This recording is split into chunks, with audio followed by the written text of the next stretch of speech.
तो बिहार बोर्ड की कॉपी है, क्वेश्चन देखो पहले कहां स्टार्ट करते हैं, ठीक है। सेक्शन बी, दो यहाँ लिखी हुई section B, short type question, 2 number वाला क्वेश्चन है, 20 है, 10 बनाना है, ठीक है। क्वेश्चन नंबर कितना है? 62।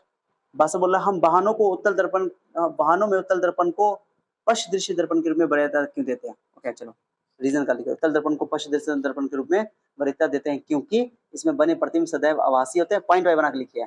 इसमें बने प्रतिबिंब सीधा तथा छोटा होता है, इसका दृष्टि क्षेत्र अधिक होता है। एकदम पॉइंट वाइज बनाइए, एकदम परफेक्ट है, तो एक को नंबर नहीं कटेगा इसका इसमें, ठीक है। तो कट कुट हो जाए तो दिक्कत नहीं है, काट ऐसे कट के आगे बढ़ जाओ, ठीक है। देखो 63 में कोई अवतल दर्पण अपने सामने 10 सेंटीमीटर दूरी पर रखे किसी बिंब का त्रिगुना आवर्धित वास्तविक प्रतिबिंब बनाता है। प्रतिबिंब की दूरी कितनी है? अवतल दर्पण है, दो का लिखिए, दिया है, देखो दिया भी लिखिए, पॉइंट भी लिखिए। अब वस्तु की दूरी दी थी 10 सेंटीमीटर, तो साइन कन्वेंशन का इस्तेमाल किया -10। वास्तविक प्रतिबिंब बोल रहा है तो माइनस भी रख दिया। प्रतिबिंब निकालना तो m बराबर माइनस वी आई यू। एक नंबर इसको यहाँ मिलेगा, एक नंबर यहाँ मिलेगा। कैलकुलेशन के लिए एक नंबर, पूरा कैलकुलेशन के लिए एक नंबर यहाँ से आता मिल जाएगा। फॉर्मूला के लिए एक नंबर तो मिल करेगा, फॉर्मूला एकदम सही लिखिए। एक एग्जाम में याद है ना, फॉर्मूला जरूर लिखा करो, गारंटी एक नंबर इस पे मिल जाता है। तो -3 और ये माइनस कैंसिल हो जाएगा, ठीक है, -30 हो गया। दर्पण से 30 सेंटीमीटर, दो ये गलत लिख दिया। दूरी कभी निगेटिव नहीं होता, भी लिख दी ना, तो इसको आगे चाहिए था कि मोड भी लिख देती 30 सेंटीमीटर। तो दर्पण प्रतिबिंब से 30 सेंटीमीटर दूरी पर, माइनस तो आया है कि साइन कन्वेंशन है डायरेक्शन बताने के लिए, तो कभी भी लिखना आंसर, फाइनल आंसर। अतः दर्पण प्रतिबिंब से 30 सेंटीमीटर दूरी पर है, ठीक है। दर्पण लिख दिया, प्रतिबिंब लिखना चाहिए दर्पण से 30 सेंटीमीटर दूरी पर, देखो क्या लिखिए।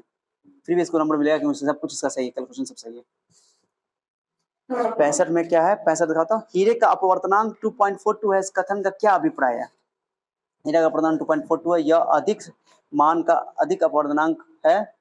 हीरा का अपवर्तनांक 2.42 है, यह अधिक मान का अधिक अपवर्तनांक है। अधिक इसलिए कि इसमें प्रकाश की चाल घट जाती है। इसे ही नहीं है जवाब उतना अच्छा सा। 2.42 है, अधिक तो है, लिखना चाहिए इसमें जो प्रकाश की चाल बहुत अधिक घट जाती है। लिखी सही है, नंबर मिल जाएगा। ओके, लिखा चाहिए कि 2.42 बहुत अधिक अपवर्तनांक है, जिससे वो डेंसर मीडियम की तरह काम करता है, इसलिए प्रकाश की चाल बहुत अधिक घट जाती है। सही है आंसर, ये भी सही है। इसके अलावा आगे क्या है? 66 क्वेश्चन देखो। प्रकाश के अपवर्तन को परिभाषित करें तो अपवर्तन का नियम होता है, जब प्रकाश एक माध्यम से दूसरे माध्यम में जाती है तो प्रकाश की चाल बदल जाती है, इस घटना को प्रकाश का अपवर्तन कहते हैं। प्रकाश के अपवर्तन का दो नियम है, 2 पॉइंट वाइज। एक नंबर डेफिनेशन के लिए क्वेश्चन में 2 पार्ट पूछ रहा था। प्रकाश का अपवर्तन को एक पार्ट ये लिख दी डेफिनेशन, और दूसरा पार्ट है कि प्रकाश के अपवर्तन का नियम लिखे थे, नियम भी लिख दिया, इसका पूरा नंबर मिल रहा है। एकदम पूरा चेक होता है, आजकल चेक होता है, पहले खाली भरा हुआ दिखाया जाता था, आजकल चेक होता है पूरा।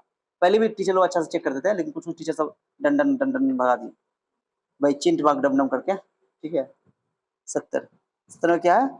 समतल दर्पण द्वारा बनी प्रतिबिंब की 3 विशेषताएं लिखिए। 3 विशेषता लिखना है, 2 नंबर, 3 जितना विशेषता बोला है उतना ही लिखना है। कोई बच्चा अगर 5 लिख देता है, 3 ही लिखना है, नंबर चेक ही नहीं होगा आगे। समतल दर्पण द्वारा बने प्रतिबिंब की निम्न विशेषताएं, तो करना अच्छे से लिखिए। निम्न विशेषताएं नीचे, वास्तविक बिंब का आभासी प्रतिबिंब बनता है, सही है। प्रतिबिंब समान दूरी पर बनता है, सही है। प्रतिबिंब समान साइज का बनता है, परफेक्ट है, 2 नंबर इसका परफेक्ट। 72 में है, प्रिज्म से होकर प्रकाश के अपवर्तन का किरण आरेख बनाइए। केवल डायग्राम बनाना है क्वेश्चन में, 72 में बोल रहा है। अभी डायग्राम बनाइए, एरो दिया, एरो दिया, एरो भी दिया, एरो भी दिया, एकदम परफेक्ट है एकदम। खाली इसे नहीं लिखते चलेगा, डायग्राम खाली बनाना, 2 नंबर इसका परफेक्ट है एकदम। आ गया 74 में, 74 देखो, 74 आई बनाइए इस बार, ये सब सीखना है कैसे लिखा जाता है। स्वच्छ किरण आरेख दर्शाइए, आरेख से दर्शाइए अवतल दर्पण जब वस्तु को फोकस और ध्रुव के बीच रखा जाता है तो प्रतिबिंब का निर्माण होता है, प्रतिबिंब का निर्माण होता है। चलो ध्रुव और फोकस के बीच में सही बनाइए, डायग्राम बनाइए, 2 एरो लिए, तो ये जबरदस्ती देखो, यही किया, देखो इसको थोड़ा सा इधर छोड़ना चाहिए, ऐसे ऐसे लाइन लेना चाहिए, और तब ये पीछे बढ़ता है, जबरदस्ती मिला दिए, ठीक है। डायग्राम यहाँ लिख भी दिया, कोई दिक्कत नहीं, इसका 1 नंबर मिलेगा क्योंकि डायग्राम तो इसका पैरेलल होगा, पैरेलल का भी नहीं इधर मिलेगा ना, आगे मिलेगा, थोड़ा सा इधर होना चाहिए, तो नंबर इसका 1 नंबर। डायग्राम को ऐसे दे दिया लेकिन गलत है। 75 में क्या है? सामान्य नेत्र 25 सेंटीमीटर के निकट रखी वस्तु को स्पष्ट क्यों नहीं देख पाती है, सुस्पष्ट क्यों नहीं देख पाती है? कल किया, क्योंकि पक्षमावी मांसपेशियां नेत्र लेंस की फोकस दूरी को समायोजित नहीं कर पाती है, जिससे प्रतिबिंब रेटिना में स्पष्ट रूप से नहीं पड़ पाता है। परफेक्ट है एकदम, रीजन दे दिए, ठीक है। 76 में क्या देखा था? नंबर सब सही लिखिए एकदम स्पष्ट। तारे क्यों टिमटिमाते हैं? वायुमंडलीय अपवर्तन के कारण, पॉइंट वाइज लिख दिया। वायुमंडलीय के परत का घनत्व अनियमित रूप से बदलता रहता है, तारे हमसे काफी बहुत दूर है, आभास वही बात लिखी है, इसलिए तारे टिमटिमाते। परफेक्ट लिखिए, पॉइंट वाइज लिखिए, पॉइंट वाइज याद करना भी आसान होता है, नंबर मिलता है। कॉपी तो कॉपी चेक करने वाले को मजा आता है देखने में, आप कितना अच्छा सब गैदरिंग कर देता है। 77 सूर्योदय के समय सूर्य और सूर्योदय के समय सूर्य रक्ताभ प्रतीत क्यों होता है, मैंने लाल क्यों दिखता है भैया?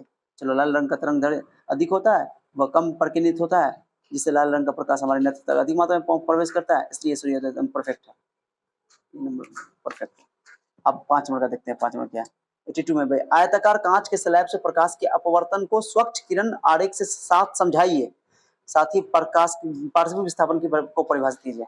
समझाना है, कोई समझाया भी नहीं किया, नंबर इसलिए नहीं मिला। डायग्राम इसका परफेक्ट है, एकदम डायग्राम सही है, इस पे मिल जाएगा। उसको समझाया भी नहीं किया और पार्श्व विस्थापन का परिभाषा नहीं लिखी है, परिभाषा भी नहीं लिखी, सिर्फ डायग्राम की वजह से इसको 2 नंबर मिलेगा। 1 नंबर समझाने के लिए मिलता और पार्श्व विस्थापन के लिए 2 नंबर मिल जाता, लेकिन लिखने नहीं किया। चलो, क्वेश्चन का पूरा पार्ट कंप्लीट नहीं किया। ये है तुम्हारा 86 में। देखो, ये बच्चा गलती करता है। 86 में बोल रहा है, जो अवतल दर्पण की फोकस था उसकी वक्रता त्रिज्या को परिभाषित करें। फोकस दर्पण, फोकस को भी बताना क्या है, वक्रता त्रिज्या भी बताना क्या है। सिद्ध करें कि वक्रता त्रिज्या फोकस दूरी की दुगनी होती है, दुगनी होती है। देखो, ये खाली दुगनी है साबित कर दिया और वो मुख्य फोकस का परिभाषा नहीं लिखी है, वक्रता त्रिज्या परिभाषा नहीं लिखी, खाली परिभाषित कर दिया। ठीक है, तो 1 नंबर दोनों पार्ट के लिए। तो 1 नंबर इसके लिए, 1 नंबर अवतल दर्पण के फोकस के लिए, 1 नंबर वक्रता त्रिज्या को परिभाषित कर दिया। 1 नंबर यहाँ से यहाँ तक 2 नंबर हो गया और 3 नंबर इसके लिए मिलेगा उसको।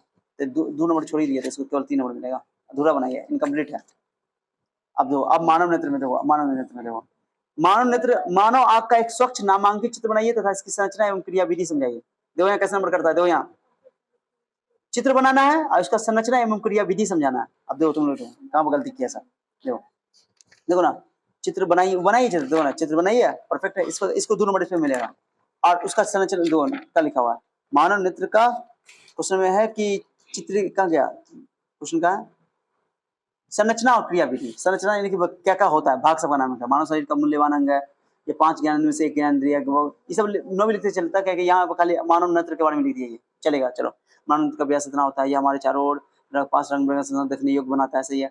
मानव नेत्र के मुख्य अंग सही लिखिए, अब ये हुआ मुख्य अंग, कॉर्निया, ओके, परिताड़िका, पुतली, सही ना लिखते चलता, खाली अंग का नाम लिखते चले। लेंस, आई लेंस, नेत्र लेंस जिसको बोलते हैं, सैलरी मांसपेशियां, सही है, एकदम परफेक्ट है। दृक तंत्रिका, रेटिना, जलीय ह्यूमर, विट्रस ह्यूमर, सही लिखी है, एकदम सही है। लेकिन मुद्दा क्या है जानते हो, क्वेश्चन में खाली बोला कि मानव नेत्र का चित्र बनाना है, उसका संरचना बताना है, संरचना में ये अंग सब हो जाता, ठीक है, ये नॉर्मल लिखते चलता, लेकिन लिख दिए। चलो, उसका क्रियाविधि समझाना है कि प्रतिबिंब रेटिना में कैसा बनता है, क्रिया कैसे काम करता है, आंख काम कैसे करता है। तो इसमें नहीं लिखी क्रियाविधि, कोई नहीं लिखी है। क्रियाविधि में लिखना था कि जब वस्तु कहीं भी होता है, ओके, तो उसका मानव नेत्र लेंस के पक्षमामी पेशियों द्वारा नेत्र लेंस की फोकस दूरी को समायोजित की जाती है, खुद ब खुद बदली जाती है। इससे क्या होता है, उसका प्रतिबिंब, वस्तु का प्रतिबिंब रेटिना पे ही बनता है, लेकिन प्रतिबिंब बनता है वास्तविक तथा उल्टा। उसको दृक तंत्रिका द्वारा मस्तिष्क को उसका संदेश भेजा जाता है, मस्तिष्क उसको सीधा करके प्रतिबिंब बनाता है। ओके, इस प्रकार हम वस्तु को देख पाते हैं, ये क्रियाविधि का हिस्सा होता है। 1 नंबर 2 नंबर उसकी वजह से मिलता है। ओके, तो यहाँ क्वेश्चन का देखो कितना पार्ट है। तो ये तुम्हारा मानव नेत्र का चित्र बनाइए, 3 नंबर इसके लिए दे देंगे, संरचना के लिए, क्रियाविधि के लिए 3 नंबर। तो इसका 3 नंबर डायग्राम सही है, संरचना लिख दिया, अंग सब लिख दिया और क्रियाविधि नहीं लिख दिया, इसका 4 नंबर मिलेगा, इसको 1 नंबर कटेगा इसका।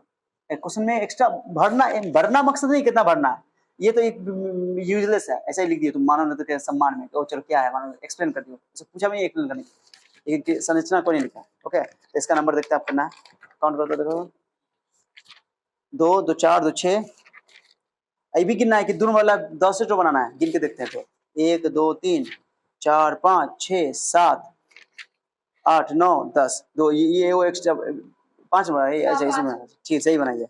10 में 1 कट गया, इसका 1 नंबर 1 को आया है, तो 9 हो गया, 19 हो गया, 19 सही है। 2 2 3 5 5 5 5 4 9 9 और 19 28, 3 हुआ इधर, 2 3 5 5 4 9 ही 9 हुआ, 28 नंबर है इसका, 28 नंबर आया 35 में। ऐसे कॉपी चेक होता है, ठीक है, ऐसे नंबर मिलता है एग्जाम में।